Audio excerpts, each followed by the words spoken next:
So Kalkalosh, we're continuing now with Daat, Zekenim, Mibaale, Hatosafot on Parashat Haye. Right, so Pasuk Aleph, first of all, it just starts on Haye. Rashi thinks Kulan Shavin L'Tova.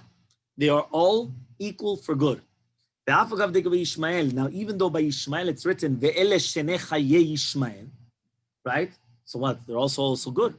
So it says he did teshuvah, just like Rashi says, right? It says that who buried Avraham Avinu? Yitzchak and Ishmael. One second. First, Ishmael should come first. Ishmael was the older brother, right? So if he was older brother, so he should have come first. No, Yitzchak came in front of him because he gave him the kavod. So a ger that converts, it's like a child. Everything that he did bad, lo neshav leklum, was nothing. It's like he did teshuvah his entire life. Inami, another explanation. You cannot expound on the word Shene Haye Ishmael by Ishmael. Why not? He says, because we don't know how old he was. Meaning, we don't know how old was he when he passed away. But here, it already told us. It told us she lived for 127 years, and then it said, Shene Haye Sarah. These are the years of Sarah. So why are you telling me that? You already told me she lived for 127. By Ishmael, I just told you these are the years of Ishmael, 137. Here, it didn't say anything. So if it didn't say anything, so what's going on? Right? Here it does say it. It says 127. So now when it says, so now you know it's extra. Okay? Fine. The Kiryat Arba. What is Kiryat Arba? Shem Adam. Kirichtiv Arba Ha'adam Hagadol Banakimu. Kiryat Arba was the name of a person. It wasn't Kiryat Arba, which means four. No, it's the name of a human being. Because it says in a pasuk in Yoshua, Arba Ha'adam, right? He was Gadol Ba'anakim. He was a huge giant. He was like one of the giants. Okay, so who answered him? Vayanu Benechet. The children of Benechet answered to Avraham Avinu. Amar Rabbi Elazar, says Rabbi Elazar, Kama kulmusin nishbarin. How many pens have been broken? The Kama dio mishtapchin. And how many inkwells has spilled? Yeah. To write down 10 times in the Torah, benechet. Benechet. How many times does it benechet? Yeah?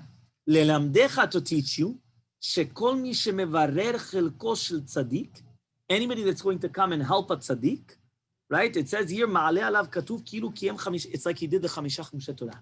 But think about it, how many times does it have to mention benechet? And how many? 10 times in the Torah it's written, Bnei Chet, the children of Chet. Why? Because they went and they helped him. And this week's Parashat. No, only this week's Parashat. You understand? So he says, V'chi agavna derish b'agada gabe v'ish ba mibaal shel isha v'yavo le'ish elokim lechem bikurim. The same thing was written by Melachim Bet, by Elisha.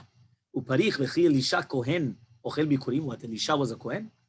Right? Elisha was not a kohen. Eliyahu Navi was a kohen. Eliyahu was a kohen. Right? We speak about it all the time. Right? Because you say Pinchas hu Eliyahu, but even without that, there's a whole thing about Eliyahu Navi. Eliyahu Navi was a Kohen, right?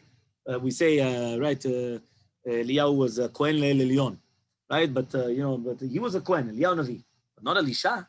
So it says, V'chi Elisha ochel bikurim haya, ela kol ha'mevi doron tamid chacham, anybody that brings a present to a tamid chacham, כאילו מעלה עליו כתוב כאילו בנה בית המקדש, שהוא מביא ביקורים. It's like he built the בית המקדש and he brought ביקורים.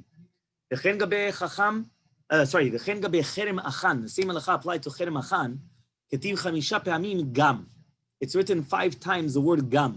לומר שכל המועל בחרם, anybody that does מילה in the חרם, there they had a חרם that they weren't allowed to benefit from nothing of the city. Went out of my mind. When they went and they had to take down the city, they destroyed the city, they weren't allowed to benefit from the city there. In Yoshua. Okay, I forgot the city.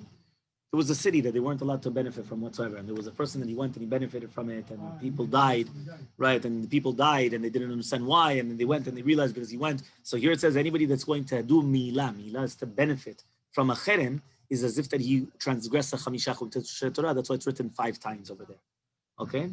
So it says over here, which one? Yericho. Thank you. Thank you. Yeah, well, no, it was Yericho. They weren't allowed to benefit from Yericho.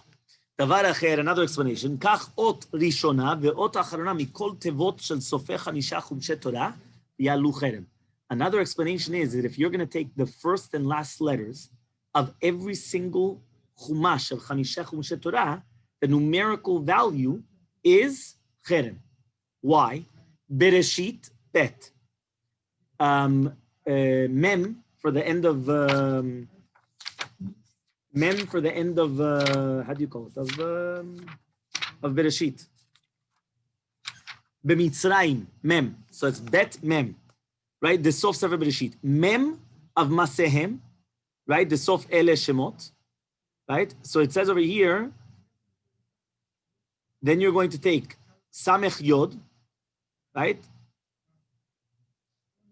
Samech Yod Shel Sinai, the Sof Sefer Vayikra. Yod Vav Diricho, the Sof Sefer B'Midbar Sinai. Yod Lamed Shel Yisrael. Adam is basically what you're taking is the first and last letter, of the last word, right? It's B'Mitzrayim. It's not the first letter of the Bereshit and last letter of Bereshit. The last letter of Bereshit is B'Mitzrayim. So you take the Bet and Mem. So that's Bam. The last letter of Shemot is Masehem. So Mem, Mem.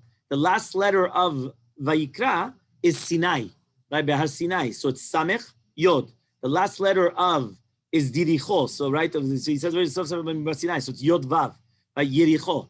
Okay? Then it's Yod Lamed of Israel. So the numerical value is Cherem. Okay? Huh? No, not always.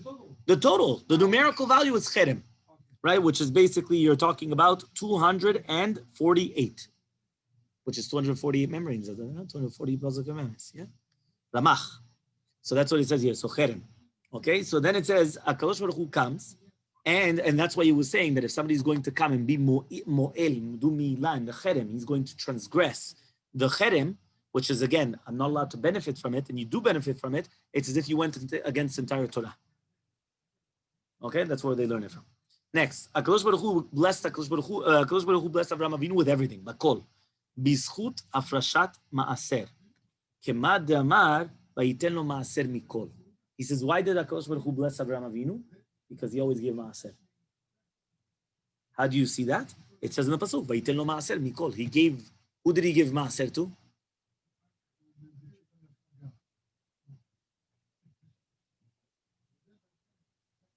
Shem. Vayiten lo maaser mikol.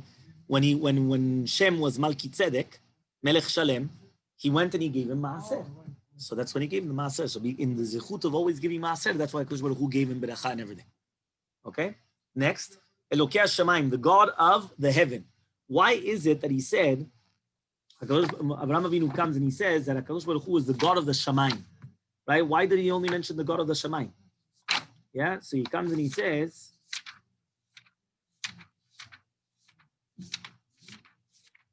yeah, I'll just get the place that way we can see it. It says over here, "V'ashbiacha b'Hashem Elokei Hashamayim v'Elokei Haaretz." What's Elokei Hashamayim? So he says, "V'lo Elokei Haaretz, ki be'ota sha'a lo noda." Sorry, this is pasuk Zayin. Avraham Avinu comes and he says, right, I'm going to make you swear v'Elokei Hashamayim v'Elokei Haaretz. Okay, however, though, later on in pasuk Zayin, it says, "Hashem Elokei Hashamayim asher lekechanim bebet avi meretz onati asher debil v'shinish v'lim zechat." There he only said Elokei Hashamayim. So why is it in the first time he says the God of the heaven and the God of the earth, and now it's only the God of the heaven? There's Avraham Avinu speaking to Hashem, speaking to Eliezer, he's saying, right? So he comes and he says, "Velo Elokei Haaretz, ki be'ota sha'a lo noda Eloko tov lebriot." At that time, he was only Elokei Hashamayim, he wasn't Elokei Haaretz. Meaning before Avraham Avinu, right? Before Avraham Avinu disseminated the name of Hashem amongst the world, HaKadosh Baruch Hu was only the God of the heavens. He wasn't the God of the land.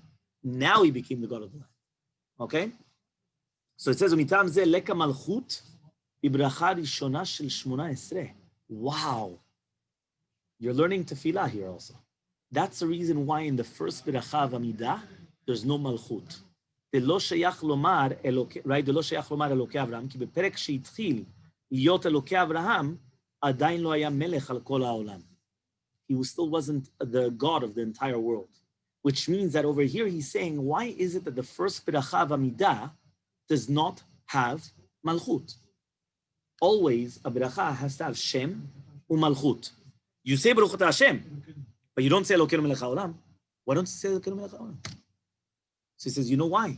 Because when HaKadosh Baruch Hu was the God of Avraham Avinu, he was not melech haolam. He was melech of Neshamayim. Not down here. His name was not disseminated amongst the world. So because of that, that's what this is a sifri in Hazinu. So that's an incredible question. I never thought of it. Did you think of it? Think about it. A beracha, any beracha, you need Shem Malchut. Here there's no Malchut. Where's the Malchut? Where's Elokeinu Melech HaOlam? You don't have it. It's Elokeinu Velokei Avotenu. But where's Elokeinu Melech HaOlam? You don't have it. The first beracha, Amidah. Hashem sivatai titach v'yagid tilatecha. Baruch atah Hashem Elokeinu Melech HaOlam. Yeah, you say Elokeinu Velokei Avotenu, Elokei Abraham, Elokei Yitzchak, Elokei Yaakov, Haye, HaGadol, HaGibor. Where's Elokeinu Melech HaOlam? Every beracha that you have has to have Shem Malchut, unless it's a beracha smucha lechaverta. So the next berachot, they don't have it.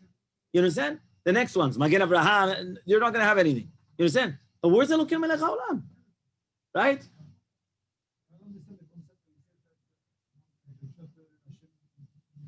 He was not the king of the war, the land. He wasn't the king of the land because there's no king if there's no nation, correct? So he wasn't the king over the nation. There was nobody here. Nobody was serving God. They were serving Avodah Zarah. They weren't serving Hashem. So that's why it was not Elokei Haaretz. Only because of Avraham Avinu did it become Elokei Haaretz.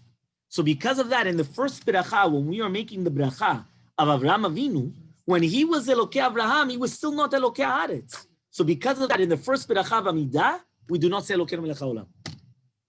Why? Because he wasn't the God of the world during the time of Avraham Avinu. It was only afterwards when Avraham Avinu started disseminating the name of Hashem to the entire world, that's when he became Elokei Haaretz. Beautiful, no? Amidah, simple, Amidah, opening up Amidah. That's so last time we learned another thing about Amidah, now we're learning this. Okay, fine. So now it says, V'nikita mishivuati zot. So now comes and he says, Avraham Avinu tells Eliezer, listen, if you're not going to find the wife for my son right over there, so then you're going to be clean for my shivua. You're going to be annulled for my vow. So he says, Zot mashma miut. Lomar de mishmua dechi el artzi vel malti telech tinaki, aval mishua lo tikach isha livni lo tinaki. Ufi zeh tzarich lomar de aner eshkol umamre lav kenani mayu. So it comes out that what he's trying to say is that there were two different vows, as if to say. One vow is you don't have to go to my family's house. Because that was the first one. El artzi vel molati telech. To my land and the land of my birthplace. There you don't have to go anymore. However, though, you still have to take a wife for my son. One second, if you're not going to go to the family, so where are you going to go? So he says, according to this, you have to say that we're not Canaanim. So therefore, if Yitzchak would not have got married to Rivka, which comes from Betuel, which comes from his family, right? Where would he have got married to? Would have got married to one of the daughters of Aner Eshkol Mamre, because they were not Canaanim. That's what he said. Okay. Next, but don't leave my son there. He never went there. So what does it mean, don't leave my son there? Did Avraham Avinu ever send Yitzchak to what's it called, to the house of Betuel or where Lavan lives, to say, by the way, don't leave him there? If you're going to send your son there, right, he's going to go on a date, or you're going to send him there, the wife wants to give birth, so she wants to go by the in-laws, and now you say, you know what, don't leave him there. Okay, I could make sense. But he never went there. What are you telling him? Don't leave him there. So he says, Nofel nami al Yitzchak lashon seva. Right? He says, Mipnei Eliezer shaya olech imo. Velo yeh shiva gimura shekvar yasham. No, it's on Eliezer, that Eliezer would have gone back to there. So that's why he says, Lo tashev v'shimi lo shiva, don't go back there. And he wasn't really on Yitzchak, it was on you. I don't want you going back there with Yitzchak. I don't want Yitzchak ever going there. The same thing, the Ruth Moaviyah, where it's written, she never was there. So what does it mean there when it says, Hashava im Naomi misede Moav? She came back with Naomi. Ruth never lived in Israel. So what does that mean that she's coming back with Naomi from the Sede Moav? Naomi left Israel with her husband. Yeah? Machlon and Chilion got married to Ruth and Orpah over there, and then they died. The husband died, and then Naomi comes back with Ruth. So what does it mean, Hashava? Ruth never came back. Ruth was never there. Ruth was never in Israel. So he says the same thing. Lashon Shiva, because of Naomi. Since Naomi was coming back with her, so it says the same thing, that they were coming back, but because of Naomi, not because of her. Okay, so the same thing by Yitzchak. So Avraham Avinu comes and he says, please don't take my son back there. Well, your son was never there. What do you mean, don't take my son back there? No, back there because you went there. So it's because of you. Okay. Ubaida. So now this pasuk Yudalid. So this is now coming, and all of a sudden comes Vayana Ara. So comes now Eliezer, and he says, "Hakadosh Baruch Hu, please, the girl that I'm going to tell her, right, about this thing. This is what I'm going to know. I'm going to make a sign." Rashi says, "Shu lashon tchina." He started praying. V'teima la'Rav Rabbi Moshe damnina be'alma shlosha shalu shelo ka'ogen. V'chashiv Eliezer eved Avram. There's a Gemara Masechet Ta'anit that says 3 people asked him properly, and one of those 3 people was what? Eliezer. So therefore, since Eliezer asked him properly, but according to Rashi, what? He asked something not properly. Because the Gemara says, what would have happened now? He comes and he says, I want to find out who's the one that's going to be for Yitzchak. What would have happened if we were a woman that she's limping, lame or whatever it is? She comes out, she gives him to drink. So now what? Now she's going to be the wife. Imagine a woman, she comes out, she's half blind, half this, half I don't know what. And you're going to say, listen, Yitzchak, I apologize, but this was your mazal. Yeah, the way that he asked. So there's a Tosafot. Tosafot says that it was okay because he was asking for zivug. Zivug is a special thing. Yeah, zivug is a special something else. And it's in the Shamayim, right? If you remember, many years we actually go through the entire thing of the Rosh Shiva of Mir. That he comes and he speaks about the entire concept of zivugim. That he used to speak for hours and hours. Not Finkel, Finkel, right? But it's not Rav Nassan Tzvi Finkel. It was the other Shiva. I forgot his name now. It will come back to me also again. If you tell me the name, I'll come back to me. But it's also, I think it's also Finkel. I think it's Finkel. Okay, fine. I'll have to remember. Now it says over here, so he says Uvaida. So according to Rashi, right? What does it mean? Lo shal shelo ka'ogen. What does that mean? He did ask properly. He prayed. It wasn't just stam.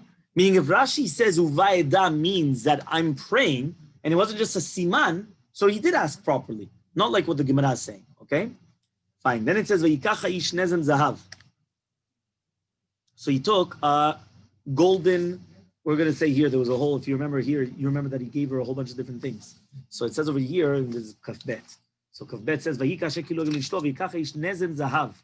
Right? Beka mishkalot, shnet tzidim yelad sarat. So he comes and he gives her 2 bracelets and a nezem zahav. Okay, so now it says over here, right? What is this exactly? So he comes and he says, right? Acham Rabbi Moshe doresh mikra ze lefi pshuto, v'yikach ha'ish nezem zahav u'shnet tzidim yado, latet alea im tieh haguna. Right? V'yomar la bat miyat. And then he says, who's your father? U'chshegida lo mishpachat az natan. So that means according to Rabbi Moshe, he actually did it in the proper order. If she was proper, he asked, who are you? And if he found out the right answer, now he's going to put on everything. Right? If you remember, that's what Eliezer switched according to Rashi. Because Rashi, according to Rashi, the first thing what he did was he gave it to her. Then he asked, by the way, what's your name? And then he was happy. And then when he came to the house, he switched it. But according to Rabbi Moshe, it's kipshuto. He asked her, and then afterwards he gave her everything. So it says, so that's also the proof is later on. It's also not written here the same thing. Fine. Then it says ulai elai lo telecha isha. So Rashi says, why does it say elai instead of ulai? Ulai means maybe. Elai without the vav means to me. So you remember Rashi says that it's written chaser as to mitzvah midrash. Elai was Eliezer had a daughter. And Eliezer wanted that Yitzchak should get married to his own daughter. The tema, shegam Rabbi Shlomo piresh al kra, right, devinikita mishivi ad dirzo, vatikach isha livnim miminot aner mushkan mem. Gam hem Canaanim ayu. They were also Canaanim. Right? That means again, if you're going to tell me that Aner and Eshkol and Mamre were Canaanim, so that means what are you talking about? That means what? Anyway, if he's going to get married to a Canaanite, so what's the problem? Whether it's the daughter of Eliezer or the daughter of Aner and Eshkol and Mamre. Yeshtomar. So it comes out that we could say Shebonit kaima kvar klala shareu eved. Avalhem lo yuavadim. Avram Avinu said it's much worse Eliezer than who? Than Aner and Eshkol and Mamre. Because even though they're all Canaanim, Eliezer was already an Eved. He was a slave. Aner and Eshkol and Mamre were not slaves. So because of that, even though they were Canaanim, they didn't have the klala, they didn't have the curse. The Od Yeshomar, another answer. It was more of a disgrace to give your own son to your slave's daughter. You understand? Aner and Eshkol and Mamre, they were his friends. They were his entourage. So, okay, fine. So he's going to give it to them as a marriage, fine, but not to his slave's daughter. It was like a zilzul. And we also say, Eliezer beno shel Chamaya, that Eliezer was actually the son of Cham. Obviously, according to this, he wasn't the son of Nimrod, obviously, right? But he was the son of Cham. So it says, Upike de Eliezer Omer, Eliezer Eved Avraham hu og melech Bashan. So that's what we just saw in the Seder Adorot. Vehachi itmar, right? Hatam, Zekan beto shel Avraham Avinu ya Eliezer, uchtiv alav Eved Olam. He was an Eved Olam. He was supposed to be an Eved forever. But when he did Chesed with Yitzchak, they took him out. Now, Akadosh Baruch Hu gave him his reward in this world, so he made him into a king. Vehu og melech Bashan. So he says, one second, but Og was a Rasha. Eliezer was a tzaddik. Right? Vekashe, sharei Og Rashaya. Moshe killed him. Moshe harago. ואליעזר היה צדיק. וגם במסכת סופרים. חשיב למתישה שנכנסו בגן עדן. I told you, מסכת סופרים, it's a Gemara. Right? I thought it was a Vodor Binatan. It's מסכת סופרים. There it says 9 people came out. Right? The 9 people, it is Derech Eretz. It's Derech Eretz Zut also. There were 9 people that came into Gan Eden alive. 9 people. One of them was Serach bat Asher. Right? Serach, that she told Yaakov Avinu that, Yosef is alive. So it says over here, so 9 people... So he says, "V'adavar ze nichnas kishivi Rivka v'lo matza la Yitzchak betulim." So why was he went in? Because when Yitzchak did not find her betulim, that just like I'm going to explain, that means basically what happened was that she fell off the camel later on, if you remember, right? In this week's parasha, she fell off the camel. So when she fell off the camel, she lost her betulim. Okay, so since she lost her betulim, so what happened is that he suspected Eliezer having relations with her. So it says, so what happened? So since he suspected him, and it was not true, so he's going to go alive in Gan Eden. Just like you're free from her, you're clean, you're going to go into Gan Eden alive. So he went into Gan Eden. That's what it says over here. This is what Yitzchak told him. So according to this, there were 2 different Og Melech Bashans. One of them was the Rasha that Moshe killed him, and one of them was the Eved Avraham, he was a Tzaddik Umelech. Melech nikra shemo Og, kol malchei Bashan nikraim Og. So it comes out that all the kings were called Og after him, just like we find by all the Mitzrim were called Paro. So it comes out that it could be that he was the first Og Melech Bashan, and then many years later was Og Melech Bashan, and Moshe killed him, that obviously he was a Rasha. Okay, according to this explanation. Okay, now what happens? Next, later on, it says that the brother and the mother were the ones that told her, do you want to go with a man? What happened to the father? So that she explains, Betuel, he wanted to stop him. So the malach came and he killed him. Okay, so it says, 1 second, above, it was also written Lavan Betuel. So it says, he wanted to stop him. Yeah, he wanted to stop it. Another explanation. They wanted to give him poison. So they would keep all the money. Came Gabriel Malach, Gabriel was one that switched the plates. So you gave it to Betuel, and Betuel died. Yeah, you told him, Bechavod. Yeah, bon appetit. He ate it first, and that's it. Yeah, après trois. Yeah, that's what you're going to say, no? There was a famous story about that as well, no? Never heard of it? Huh? Yeah, there was a famous story about, I think it was a king, or I don't remember who it was, that he wanted them, so they went and they said, okay, fine, after you. You eat it, and then I'll eat it. And why? Because it was poison inside. So then it came out the entire secret, obviously. So fine. Then it says, Vayikach isha ushma keturah. So he took a woman, right, a wife, and her name was Keturah. And he says, V'af agav di Yisrael asur b'mitzrit. Says 1 second. Avraham Avinu took an Egyptian. He's not allowed to get married to an Egyptian. Tichtiv banim, huh? Right, but it's there's in the Torah it's written you're not allowed to get married to an Egyptian. Dor Shalishi you're allowed to. 3rd generation Egyptians. Later on, Tichtiv banim eshev dor Shalishi, hador sheni lo yavo. The Hagar was bat Paro, so it's 2nd generation. The Pirush Hashilel, Ikel memar gerhu, the ger mutar b'mitzrim. Yeah, but Avraham Avinu was a ger. A ger is mutar in Mitzrayim.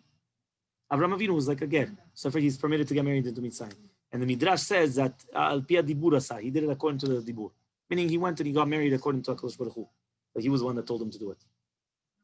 Okay, then it says, Vayiten Avraham et kol shelo Yitzchak, he gave everything to Yitzchak. Tema, there's a question. How do you do that?